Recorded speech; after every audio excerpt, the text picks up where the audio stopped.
So I'm going to give a 30 minutes approximately introduction into a specific topic. And that's what I'm going to do every week.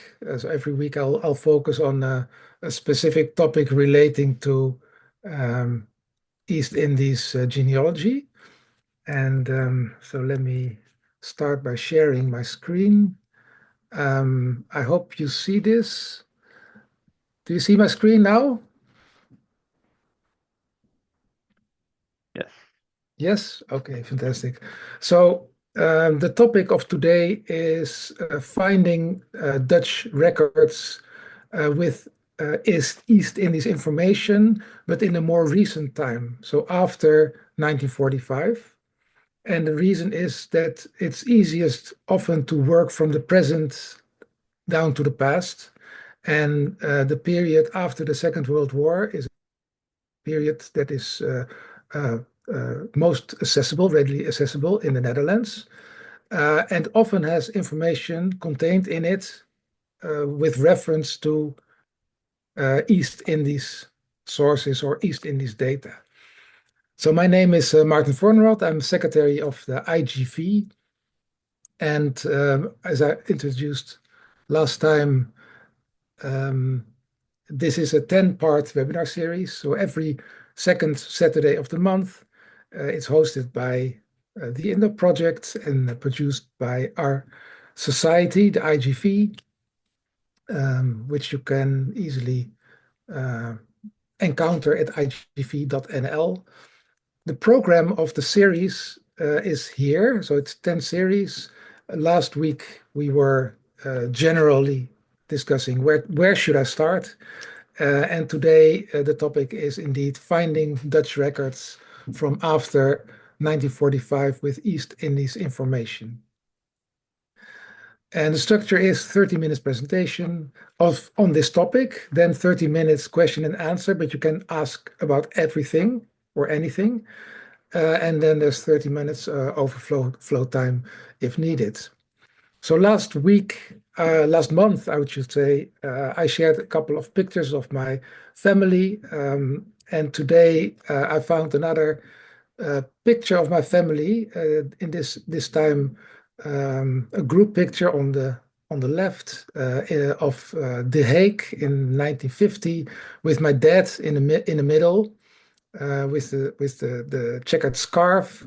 But next to him on the left is his older brother, Oom Lou, Uncle Lou, and his wife, Dolly, Aunt Dolly.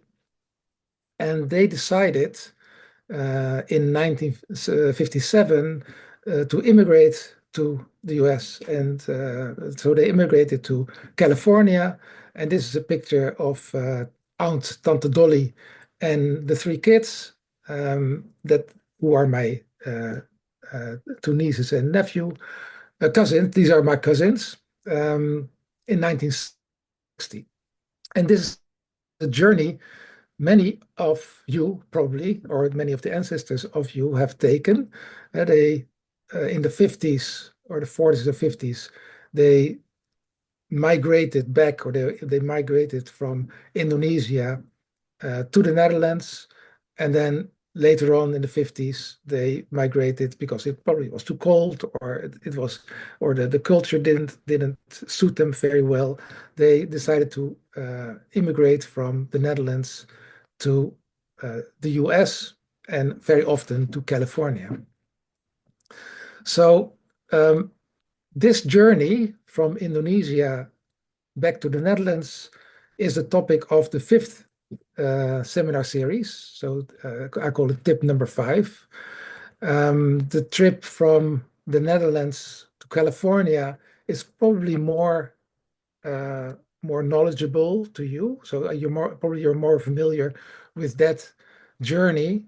For example, in the Holland-Amerika line, I will touch on it, even though I'll touch on it, how to find these records at the end of this seminar today. What happens in Indonesia, so the history and the records that you can find in Indonesia, is a topic of the majority of the following webinars.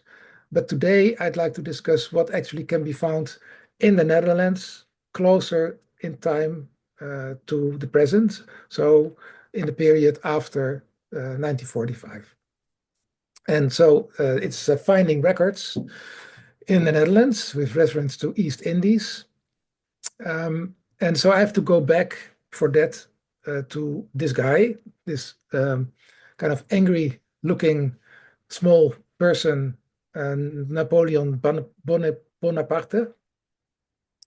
He conquered the Netherlands in late 18th century, 1794, stayed there until 1814 when he was kicked out by the British and a coalition after Waterloo. But in the meantime, so he tried to conquer Russia. That didn't work out so well. But in the meantime, he modernized the Dutch governmental system. So, for example, he introduced mandatory family names. He introduced the civil registration, and that's very important for family history because that records birth, marriages, and death. And it also records the parents. So in every birth record, you can find the names of the parents. In the marriage certificates, you find the parents of the bride and for the groom, and the same is true for death records, where also the parents of the deceased are mentioned.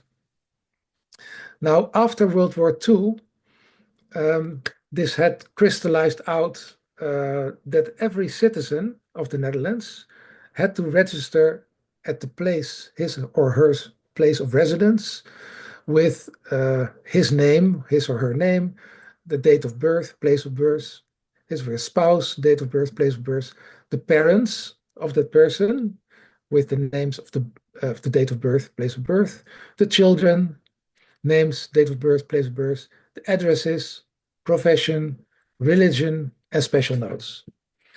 And an example of such a registration is in this slide. So it's called a personnel card or a PK. And you see, for example, in the top left corner, you see the name of the person. In this case, Mrs. Penhuizen, first name Nancy, and you'll see that there's registration of her place of birth, which is Bogor or Buitenzorg, the date of birth, 7th of June 1909 in Indonesia. But apart from that, also her parents are registered. So Peter Olympic and Lim Tiang Nio. So this is a Chinese, obviously a Chinese mother. And there's also place of a date of birth and a place of birth, but very often the person didn't know this, so then it was not registered. There's also registration of the spouses. So in this case, Jacob Johannes Salomons, and the place of birth, Bakulen in East Indies in 1903. The marriage, when was the marriage taken place? In the year 25. Then there was a second husband, Louis Bernard Tanahatu. That sounds like a Moluccan name, a date and a birth. And then there are places where this person has lived in the Netherlands. So you see 1950, that person lived in Bergen, in 1951 in Soest, etc., etc.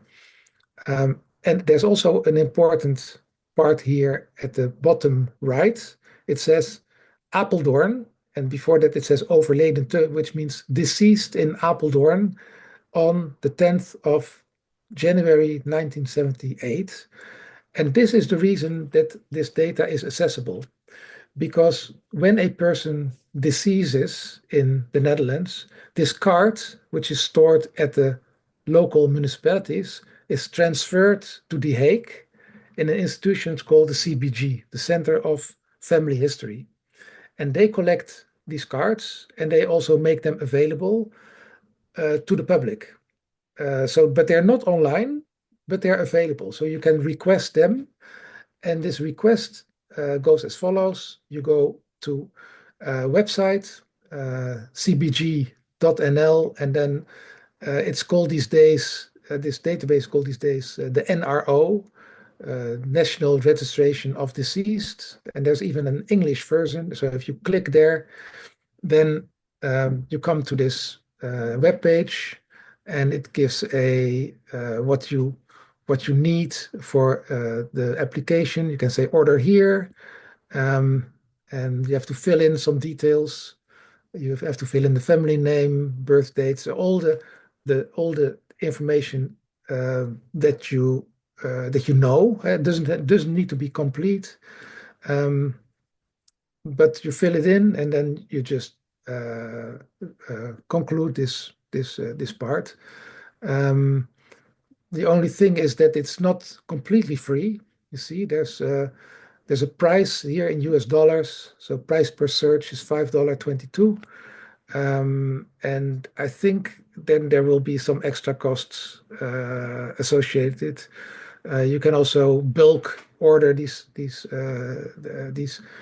documents. So they are not free, and it takes time, because then after a while you get an email with that record, with that card.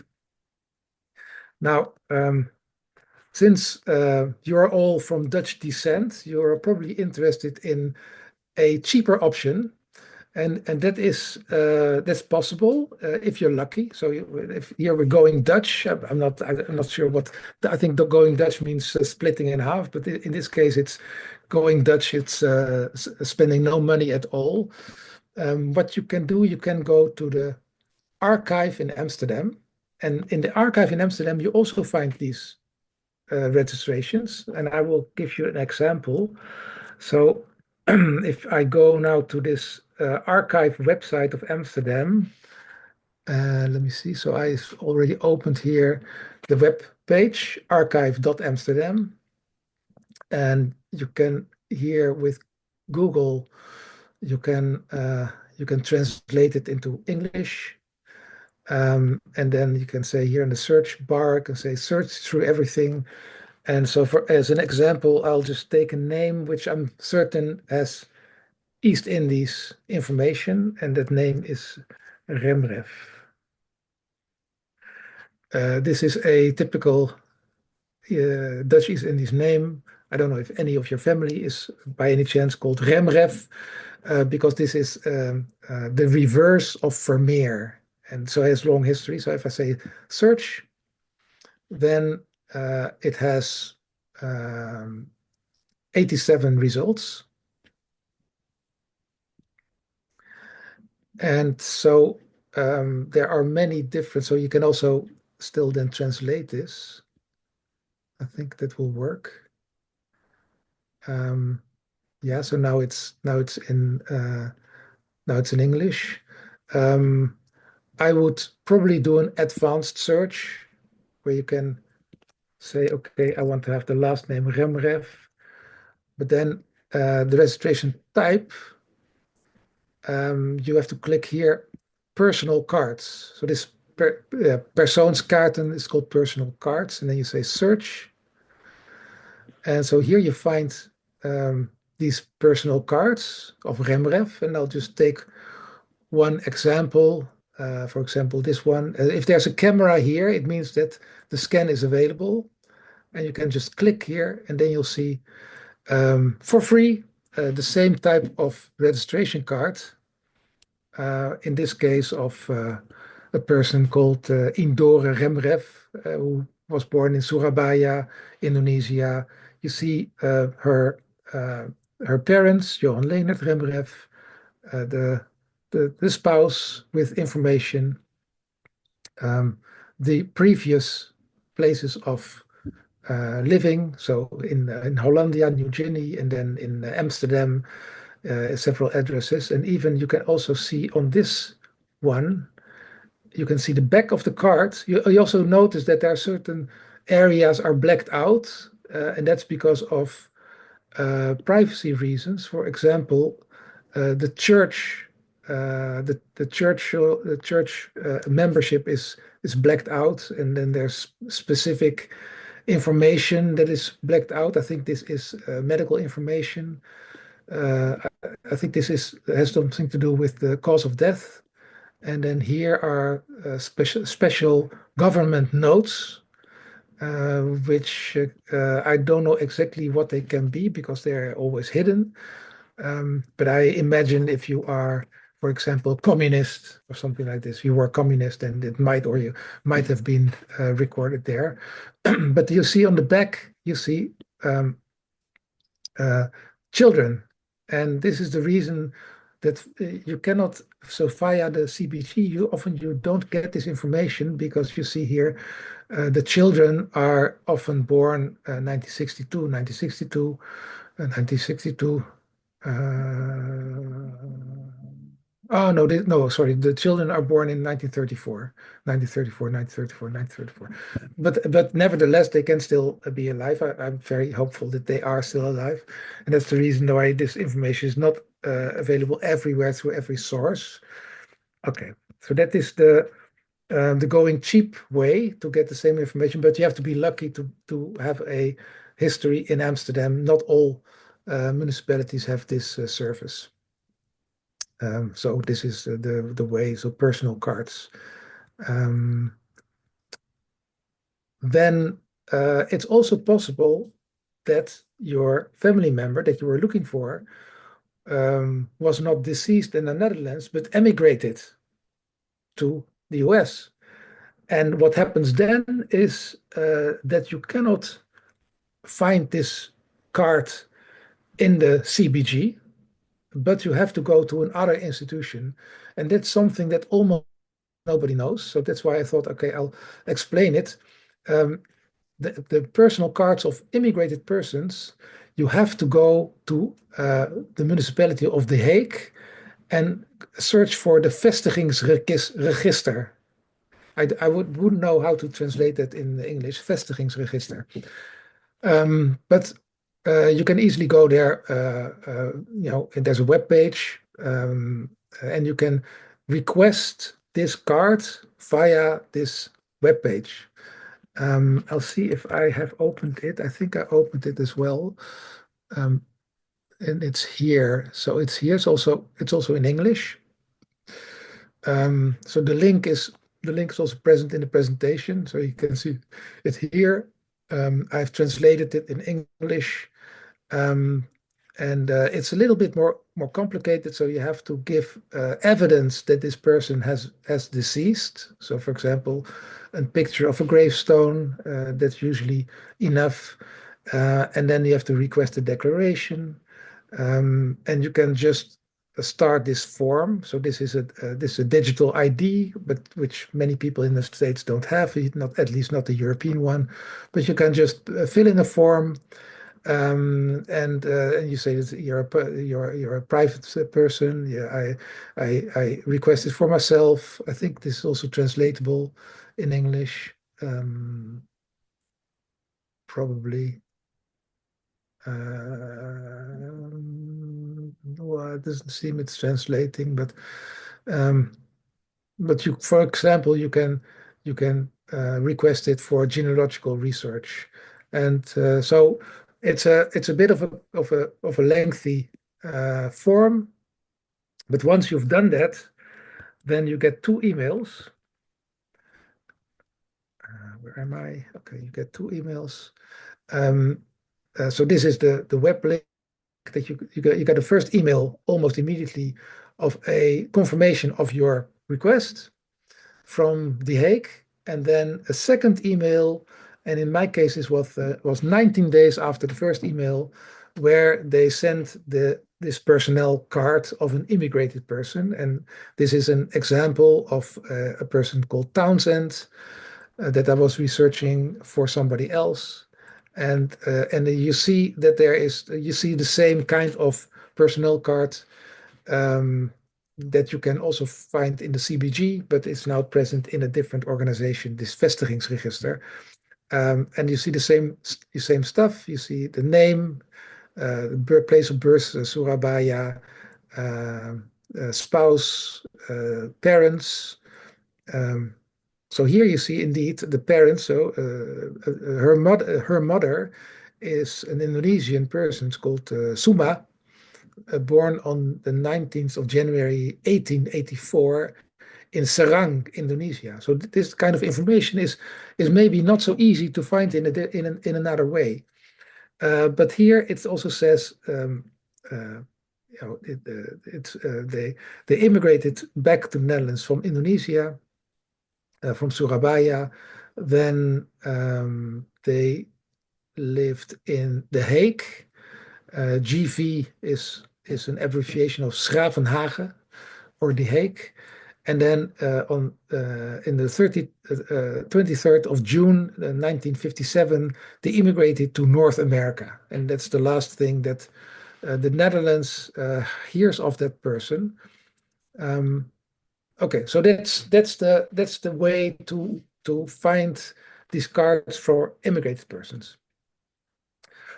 There are more registration types that you can find in Dutch archives, and one good source is also free, and it's called OpenArchieven.nl or Open Archives, and it's a website, OpenArchives.nl. And okay, so this was a test. So here we find the personal card of this Carolina Maria Townsend. So now let's go and search in these open archives what is present for the same person. I think I also have this website open archives. Here it is. And so you can just type in Carolina Maria Townsend, search. And so you see that there's only one hit. There's no personnel card of her, but there's a registration in The Hague of 1913 of the population register. So that's the population register before the Second World War. And if you click there, you can then immediately click. Okay. Population register error. Okay, let's see. Okay, so it goes directly to the document. Then you can click again, and then you can see if you zoom in. If you can zoom in like this, yeah, you can indeed see that there is this Townsend Carolina Maria, born in Surabaya. You see her husband, and you see some information. So you see some information that she was that she moved here. Maybe she was just temporarily moving here on a verlof from Bandung, and then in 1931, and then later, no, she arrived in 1930. Then she moved again in 1931. So they were temporary here from Bandung, and then they went back to Batavia. So there are these types of registrations that you can quite easily find in the Netherlands, but you could not find in this way the personnel card. Okay. There is a larger archive, and that is called Wie Was Wie. And that is not completely free. Some parts of them are free, but from some parts you have to become a friend of this organization. We have very good ties with this organization, so we even have a discount either way. So if you're a member of the IGV, you get a discount in the CBG organization. But there's also not everything is paid. There's some things many things are free. And so you go to Wie Was Wie. Let's see. I have this also open somewhere. Who is who? Who is who? Wie Was Wie? This is it. This is Wie Was Wie. It's in Dutch, but you can also switch to English here. And okay, let's search for a random name. So let's search for my own name, Fornerod, because I know there are not that many Fornerods in the Netherlands, and there are not so many in the US either. So if you I don't have any results. That's strange.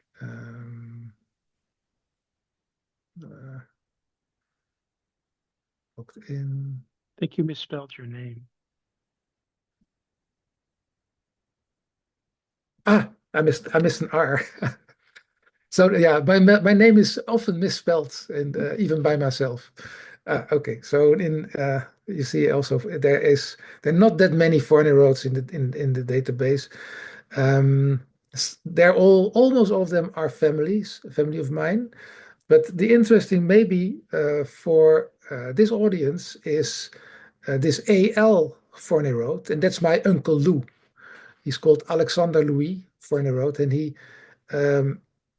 departed from Rotterdam in 1957, and so this could be his trip to the US. If you click that, you indeed see the registration of his trip from the Netherlands to New York. I think if you then click here, no. If you click here, view image, yeah, that works. Then you see an enlargement of that, and you see if you zoom in, don't know if you can already spot my uncle, but my uncle he is here, A.L. Fornerod, and this is a ship, GB, and that stands for Grote Beer, which was a steamship, departed on the 5th of March 1957. You see the price, so it was really pricey. It was 2,128 guilders, and for that time, that was a lot of money for a ship. And he didn't go alone because he took along his wife and 3 kids. And you see some other details that I don't understand completely. But you see the record, you see the GB, Grote Beer. Now, if you're interested in this Grote Beer ship, it's a steamship. There's one very rare color picture, and undoubtedly it's made in the States. This is the steamship where my uncle and aunt and my cousins moved to New York, and from there, I guess they took the train to California. And if you look closely, you see on the ship it says steamship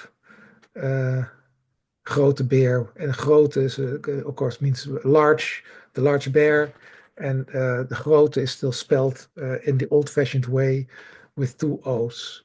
And here you see the Dutch flag. So you can, in this way, you can find a lot of detail. Let's see if I can find still something else. So this is my dad.